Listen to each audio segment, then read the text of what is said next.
Hey everyone, so today we are going to be talking about what may be the ultimate cage for the R5 and the R6. If you didn't see my last video, definitely check that out. I talked about my current camera rig setup for video with the EOS R5 and kind of went over the different SmallRig components that I had.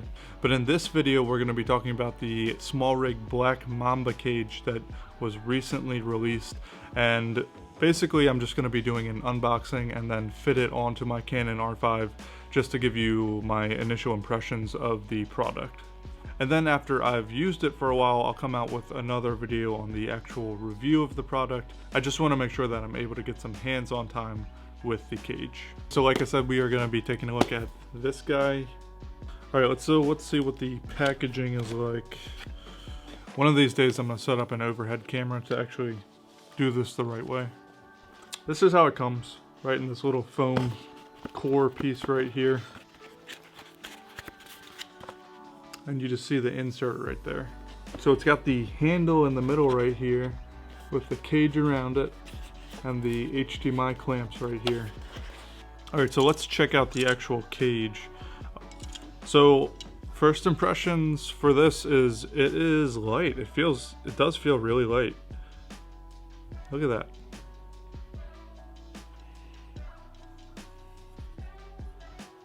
So this is cool because it actually has the HDMI clamp portion of the cage attached to it already. I definitely like the build, and on the bottom here you'll see the 3 screws to secure the cage to your camera, and that'll make sure that the camera doesn't move around within the cage. And again, you do get that nice tool here that's connected with a magnet to connect and disconnect your camera from the cage. Alright, so let's take a look at the top handle now, and this thing looks nice, nice and light. Underneath the grip here is a piece of rubber that goes all the way to the back, so that makes gripping the handle definitely a good experience. And then on the front here you have the, let me see, the RE mount with the locating pins. You have one on the top here too, and you also have a cold shoe mount right up here too. So let's see, am I missing anything?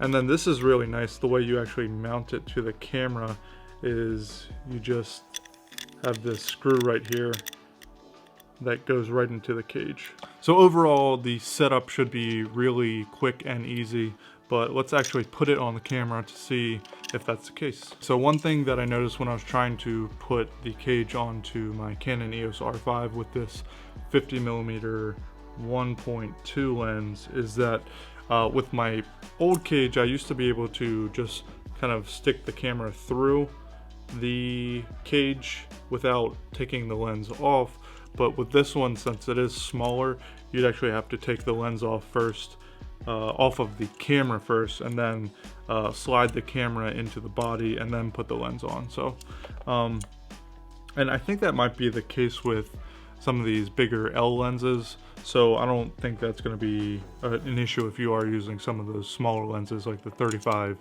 1.8 or the 50mm 1.8. Alright, so if you're coming from the previous cage that SmallRig came out for the R5 and the R6, something that's a little bit different about this cage is that the connector tool that you use to put the camera onto the cage, it actually slides in here to keep it more secure, and it's also secured with a magnet. So I did like that little touch. Also with the connector screws that are on each side of the larger screw, just watch out to make sure that you don't accidentally drop those on the ground, because I just did that on my carpet and it was pretty hard to find.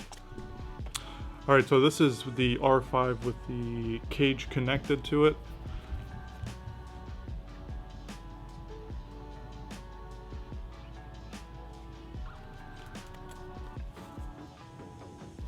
It's crazy how small the profile is with this cage on there. It's a really tight fit, and during the full review I'll let you know if I see any signs of the camera actually rubbing up onto the cage because the fit is so tight.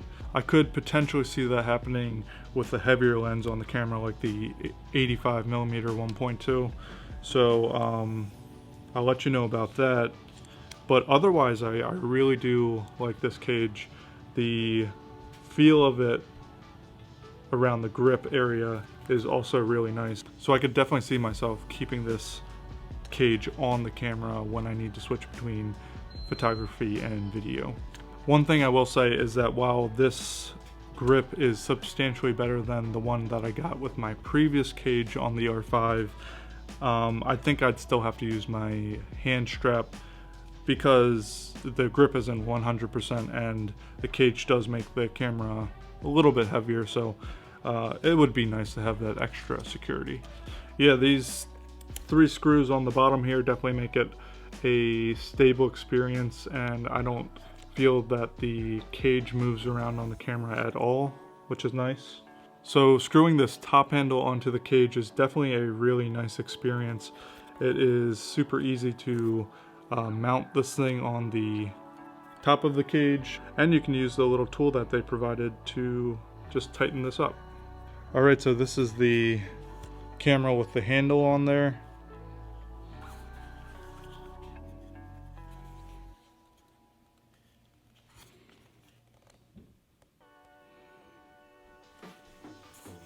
So I would definitely say if you are a hybrid shooter who switches between video and photo often, then I would definitely get this cage. It's definitely nice and light and comfortable to use, so for that alone, I think it's worth the price. Also, for me personally, it's going to be really nice just to be able to take off this top handle without having to worry about those smaller screws, which is going to really expedite my workflow. Alright, so in my next video about this cage, I'm going to be going over my full review of it and my experiences using it during paid sessions. So I'll also have my full rig on there, so I'll have my external monitor and my audio on there, so you can see what that looks like. So if you're interested in that, then definitely subscribe and give this video a like. And that's it for today. Thank you for watching, and I will talk to you later.